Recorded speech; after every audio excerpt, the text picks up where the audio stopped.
Radio 66 and 101.9 FM, WFAN, New York. Here we go! Yo, 6 o'clock. Nice job, Eddie Schizzeri. Welcome, welcome, welcome. Boomer SI, St. Craig, Carton, Honor the Fan, and of course worldwide on CBS Sports Network. Got a great show for you today, as we are now at the midway point of Super Bowl week.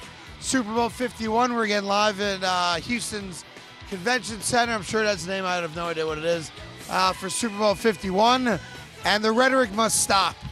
The need and desire to see Roger Goodell hand Tom Brady, Bill Belichick another trophy must come to an end. And it must come to an end today.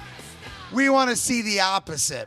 We want Giselle blaming Wes Welker again, even though he ain't in the game.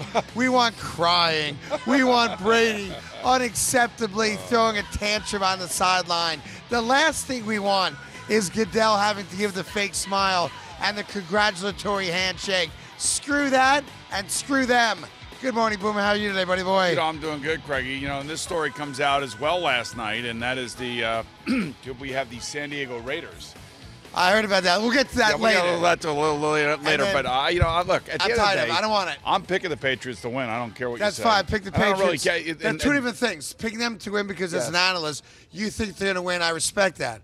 But the notion that people are now looking forward. People? You mean Tony Page? No, by the way, it's everywhere. It's everywhere I go. So Tony Page is taking it ain't new. A page out of the popularity, but he's a populist. He's a it ain't unique. Right. I did 37 interviews yesterday because I'm quite popular around these parts, and everyone says the same thing. Wouldn't you like to see Goodell have to? No, I wouldn't. I'm a Jet fan. I've seen it enough. I've seen it 4 effing times. It's enough. You know, the greatest joy I've gotten as a football fan in the last decade are 3 moments. Moment number 1. Yep. Rex Ryan bringing the Jets to their first AFC Championship game. Moment number 2.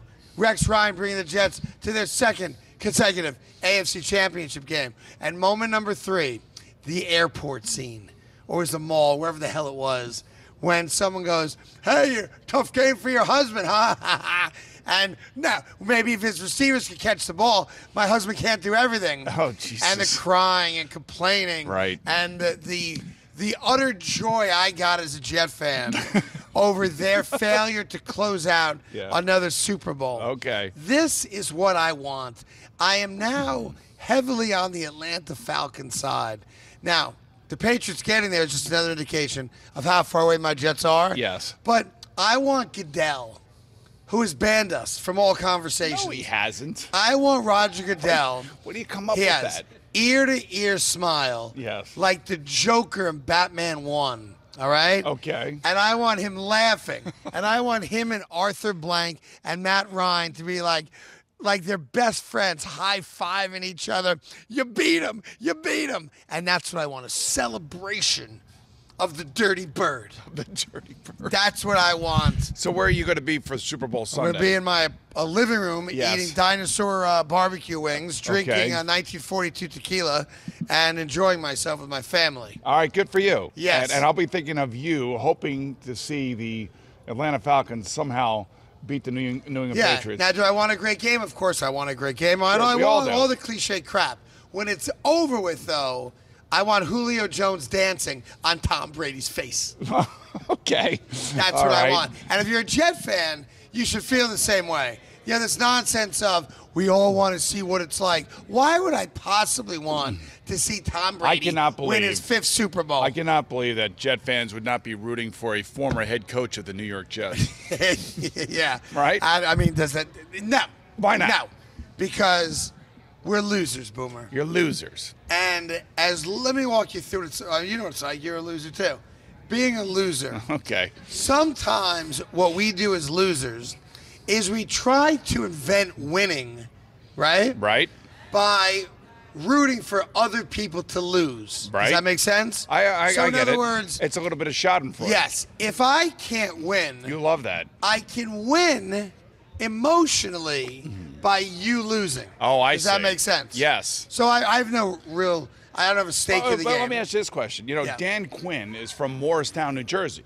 Dan Quinn. The head coach of the Atlanta Falcons. Right, who should have been my head coach, but John Idzik effed that whole thing. Yeah, up. okay, so he's from Morristown, New Jersey. Yes. Went to Morristown High School. Means nothing. Well, it's a local flavor. It's a guy. It's a Jersey guy. Todd Bowles is from Jersey. I mean, come on, it's a Jersey guy. You got to be rooting for a Jersey guy. No, I'm not. You at one point in your life were a Jersey guy. You were actually the Jersey guy. I was the Jersey guy. So you got to be pulling for a Jersey guy. So that would be another reason why you'd want the Atlanta Falcons to win, because of the local flavor to it. It means nothing to me. Come on. Unless he came from my hometown, it means nothing to me. Now, the fact that Dan Quinn's from Jersey, so is Todd Bowles. I want him out of town so fast, do you know that, my head could spin. You know, Dan Quinn was also a defensive line coach and a defensive coach for the Jets. For the Hofstra Flying Dutchmen. Oh, is that right?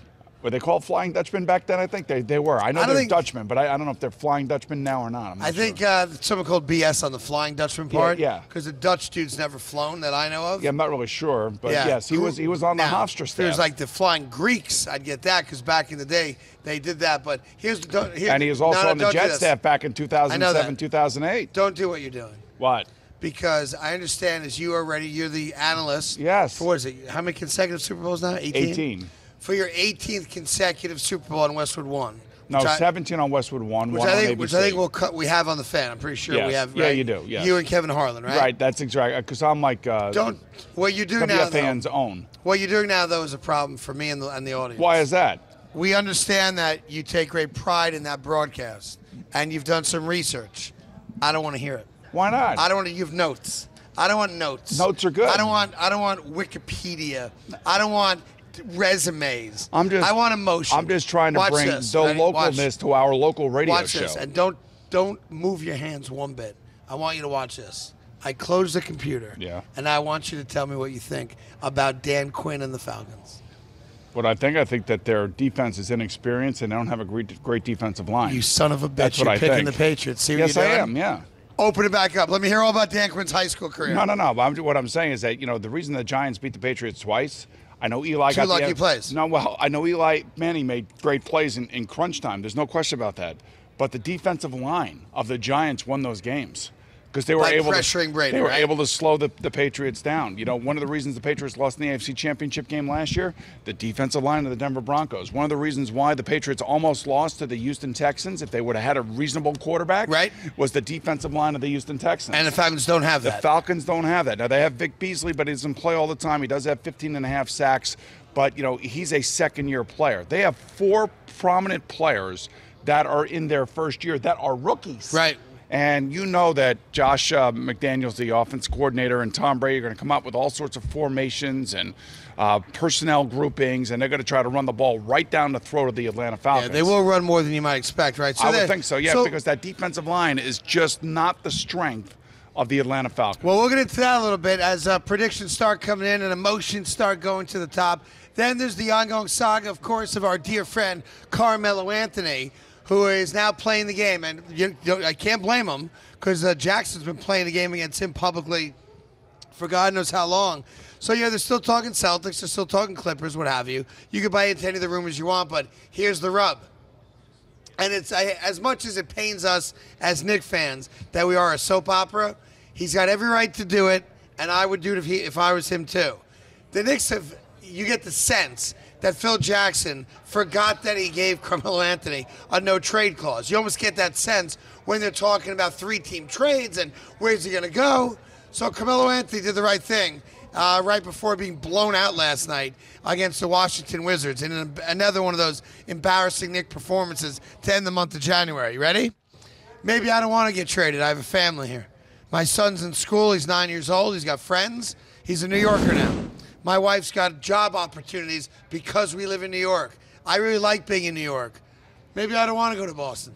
Maybe I don't want to go to L.A. Maybe my family now is more important than me being traded. And since I have this little piece of paper that says no trade clause on it, I'm not quite sure I want to go anywhere. So if you want to trade Derrick Rose, if you want to trade Brandon Jennings, guys in the last year of contracts, feel free to do what you got to do. I don't know that I want to go anywhere. Maybe I'll be part of the rebuilding. Well, and that's Carmelo's right to say all those things. And Jackson deserves it. And it's Phil Jackson's fault. Because as an executive, the most important thing to do is to protect the organization that you work for. Right. And not about protecting the players that, for some reason feel like they're entitled. Yeah. So I would just say this. Carmelo's right 100%. He can say whatever he wants in that regard. I would do the same thing. I would be doing the same thing. But I will say that the reason that he's doing that is because Phil Jackson made such a colossal error in giving him a no-trade clause in the first place. And that goes back to the decision-making of Phil Jackson and where the Knicks are as a franchise right now as they sit here. Yep. And not just that, I think it's also because Phil Jackson, frankly, has handled this whole thing poorly. With calling him out, doing leaking stuff, talking about stuff. Plus now we, the media, are involved. Sure. We are totally involved. From Frank Isola to Mark Berman to you and I to Alan Hahn and Wally Serbiak. We are all involved. We are all now got our 2 points or 2 cents to put in there. Yep. And everybody's got to listen to it. And it just further exacerbates the stress and anxiety that is surrounding the team and the relationship between Phil Jackson and Carmelo Anthony. And the other thing, too, I don't know if you thought this. I was thinking about this last night. As a matter of fact, I brought it up to you guys at dinner.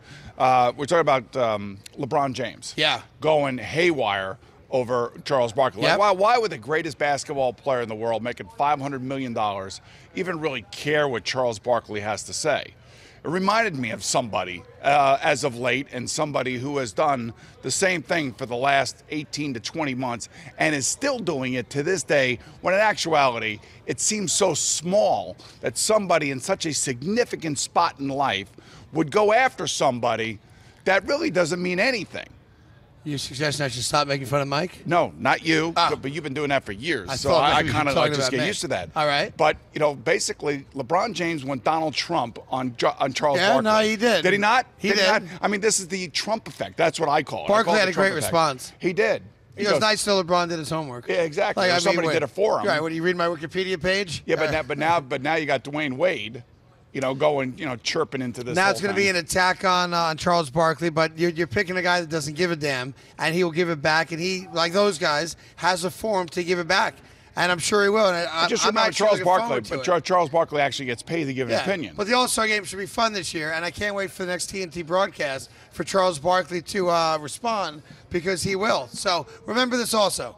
You're talking about Carmelo Anthony, the Knicks, talking about all the stuff. All you have to know about Phil Jackson, and I've summed it up very quickly for you. He decided the first time in NBA history, to announce that a guy in his staff was going to become defensive coordinator, a position that has never existed in the history of the NBA. The Knicks have now gone 10 consecutive games in which the opponent has scored more than 100 points against them. 10 consecutive. Well done, Phil. Wow. Good job, Kurt Rambis. Well, there you go. Hopefully Kurt will get back on his Twitter account and start looking at hot girls who are flexible and stop worrying about my defense, which he screwed up. All right, 6:13 on the fan. Well said, Craig. Ian Sports, the highest performing. I thought you wanted to go right into it. Relax. We're 10 years. Yeah. That's not how we do it. I thought that's how we do it. Number to join, 877-337-6666. Boomer and Carton on the fan. Live from Houston, Super Bowl 51. Drew Brees is coming up. Josh Norman's coming by. Emmanuel Sanders is coming by. Trevor Simeon's coming by. And you never know who else. We'll get your calls. We'll get you an update right after Boomer. Did you have a nice birthday dinner last night? I can't tell you how great that was. There you go. In sports, the highest performance wins the game.